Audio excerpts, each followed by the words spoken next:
Daniel Ricciardo sekali lagi di ambang pintu keluar, di mana GP Singapura kemarin bisa saja menjadi balapan terakhirnya di F1. Masa depan Ricciardo kembali menjadi perbincangan hangat, menyusul adanya gosip jika Helmut Marko akan mengganti posisinya kepada Liam Lawson di Racing Bulls pada GP Amerika Serikat. Karir Ricciardo otomatis berada di ujung tanduk, dan itu sangat terlihat dari betapa emosional dirinya pada sesi wawancara setelah balapan GP Singapura. Ricciardo sejatinya hampir saja mendapatkan kesempatan kedua di tim utama Red Bull pada pertengahan musim ini, menyusul inkonsistensi Sergio Perez, sebelum kemudian tim memutuskan untuk tetap mempertahankannya. Dengan pertahankan Checo, otomatis tekanan malah berbalik kepada Ricciardo, karena dia sendiri juga tak kunjung bisa tampilkan performa yang pantas di Racing Bulls. Diplot sebagai pengganti Nick De Vries pada pertengahan musim 2023, performa Ricciardo tergolong biasa saja dan tidak ada faktor spesial yang bisa meyakinkan Racing Bulls untuk tetap memakai jasanya tahun depan. Musim ini ia tak bisa mengalahkan Yuki Tsunoda dan cuma mengumpulkan 12 poin saja, di mana rekan setimnya bisa meraih 10 poin lebih banyak. Tentu faktor mobil Racing Bulls yang masih alami inkonsistensi dan kebingungan tim terhadap development mobil pastinya sangat berpengaruh. Tapi secara overall, performa Ricciardo tidak menunjukkan statusnya sebagai pembalap berpengalaman dengan koleksi 8 kemenangan di F1. Pembalap 35 tahun tersebut dikalahkan Tsunoda 12 kali di kualifikasi dan tak mampu menyaingi kecepatan rekan setimnya itu. Penampilan terbaik Ricciardo musim ini adalah pada sprint GP Miami, di mana ia bisa finish keempat dan koleksi 5 poin. Sisa 7 poinnya ia kumpulkan dari finish ke-8 pada GP Kanada, lalu ke-9 di Austria, dan finish ke-10 di Belgia. Namun sekali lagi, jika dibandingkan dengan Tsunoda yang bisa raih poin dalam 7 balapan berbeda dan rataan finish yang lebih tinggi, tentu sudah membuat posisi Ricciardo kurang ideal di mata Helmut Marko.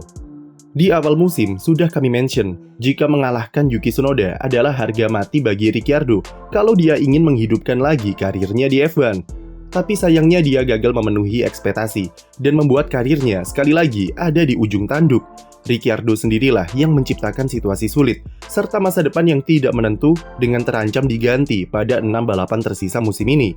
Dan jika kita tarik ke belakang, ini adalah resiko yang harus ia terima dari perjudian yang gagal dengan karirnya sendiri semenjak memilih keluar dari Red Bull pada akhir 2018. Daniel Ricciardo sudah nyaman berada di tim papan atas dengan jaminan mobil kompetitif di setiap tahunnya, tapi ia mempertaruhkan karirnya demi mendapatkan status yang lebih pantas di dalam tim dan melepaskan diri dari bayang-bayang Max Verstappen.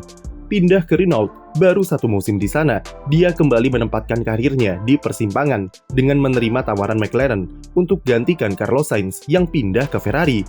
Padahal saat memasuki musim kedua, ia bisa meraih 2 kali podium bersama Renault dan harus ia tinggalkan secara sia-sia untuk pindah ke McLaren. 2 tahunnya di McLaren adalah titik balik dalam karirnya, karena di tim itulah ia alami masa-masa kelam. Ketidakcocokan gaya balap dengan karakteristik mobil merusak skillnya secara permanen, dan ia tak bisa kembali ke performa terbaiknya, meskipun sudah dibantu oleh Red Bull sekalipun. Daniel Ricciardo sudah habis, dan 2024 adalah waktu yang tepat baginya jika ingin mengakhiri karir di F1.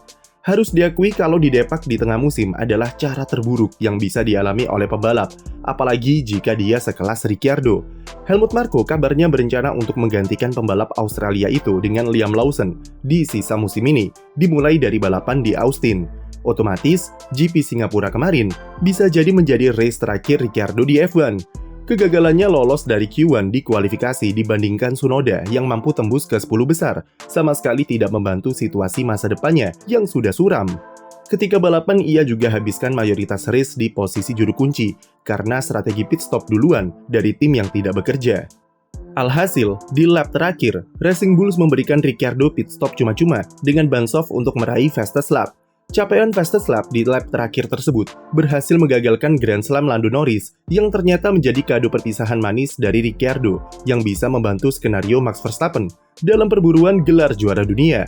Meskipun fastest lap itu dituduh oleh McLaren sebagai bentuk kerjasama tim A dan tim B yang mereka klaim tidak diperbolehkan. Namun, Lauren Mekies menegaskan kalau timnya hanya ingin membiarkan Ricciardo untuk menikmati momen yang mungkin jadi saat-saat terakhirnya di F1. Di akhir balapan, Ricciardo nampak duduk cukup lama di kokpit sambil menghela nafas berkali-kali. Dan ketika ditanya soal hal tersebut di sesi wawancara, ia mengaku sudah tahu jika ada kemungkinan besar bakal diganti di Austin dan Singapura adalah balapan terakhirnya di F1. Oleh karena itu, ia ingin habiskan momen-momen terakhir di kokpit sambil merefleksi karirnya selama lebih dari 13 tahun. Bagi Ricciardo, tentu ending bahagia yang ia harapkan untuk bisa comeback ke Red Bull dan pensiun di sana tidaklah terwujud. Tapi ia mengaku lebih rileks dan sudah berdamai dengan kondisinya saat ini ketimbang ketika ia didepak oleh McLaren. Bagi Ricciardo, ia hanya ingin melihat karirnya secara garis besar dan bangga dengan 13 tahun perjalanannya di F1 sebagai pembalap yang pernah merasakan ketatnya kompetisi di papan atas dengan koleksi 8 kali kemenangan, di mana salah satunya adalah GP Monaco. Red Bull sendiri mengatakan kalau mereka akan meninjau ulang nasib Ricciardo setelah raihan fastest lap-nya di lap terakhir yang bisa membantu Verstappen. Namun dari betapa emosionalnya situasi setelah race dan bahkan ia sudah diberikan Guard of Honor ketika kembali ke hospitality, setidaknya menunjukkan kalau Singapura kemungkinan besar adalah race terakhir Ricciardo di F1. Ada beberapa alasan kenapa Helmut Marko terpaksa mendepak Ricciardo di tengah musim untuk digantikan oleh Liam Lawson. Pertama, kita lihat dari alasan yang sangat terlihat di depan mata, yaitu ancaman dari Haas yang semakin mendekat di klasemen konstruktor. Dengan Hülkenberg yang finish di posisi 9 dan Behrman yang sebelumnya bawa pulang 1 poin di Baku, itu membuat jarak poin Haas dengan Racing Bulls di konstruktor menjadi 3 poin saja. Melihat Williams yang mendepak Logan Sargeant dan menggantinya dengan Franco Colapinto yang terbukti bekerja cukup baik dengan langsung meraih 4 poin di Baku, mungkin membuat Helmut Marko ingin mengikuti cara yang sama. Mendepak Ricciardo yang underperform dan kembali memasang Liam Lawson yang tampil bagus ketika dia jadi sopir tembak musim lalu adalah opsi yang cukup realistis. Skill Lawson yang masih mentah masih bisa jauh lebih berkembang ketimbang Ricciardo yang sudah memasuki senjakala di karirnya. Lalu alasan kedua adalah klausul di kontrak Lawson itu sendiri. Setidaknya diketahui andaikan Red Bull tidak bisa memberikan Lawson kursi di salah satu timnya sampai bulan Oktober, maka pembalap Selandia Baru itu berhak untuk memutus kontraknya dari Red Bull dan mencari peruntungan di tim lain.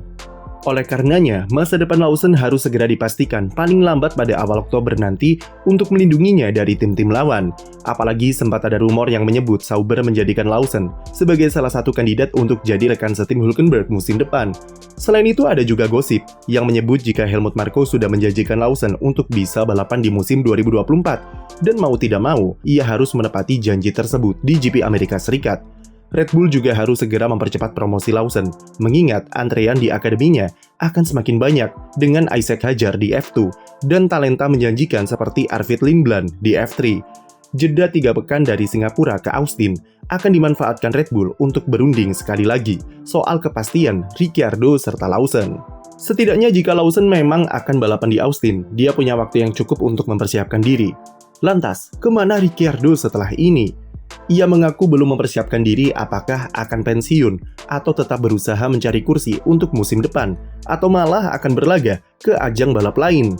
Paling realistis adalah Ricciardo kemungkinan besar masih akan dikontrak Red Bull sebagai ambasador dan pembalap simulator seperti ketika dia didepak dari McLaren. Atau dia bisa menjajal balapan seperti balap mobil stok seperti NASCAR atau Supercars di masa mendatang. Pintu di F1 sepertinya bakal cukup mustahil bisa ia dapatkan lagi, karena Sauber sendiri selangkah lagi akan memperpanjang kontrak Valtteri Bottas. Kalaupun bukan Bottas, Sauber lebih memilih pembalap muda seperti Gabriel Bortoleto yang saat ini memimpin klasemen F2 atau negosiasi dengan Williams untuk rekrut Colapinto. Sekian video dari kami, jangan lupa beri like dan subscribe untuk konten F1 lainnya.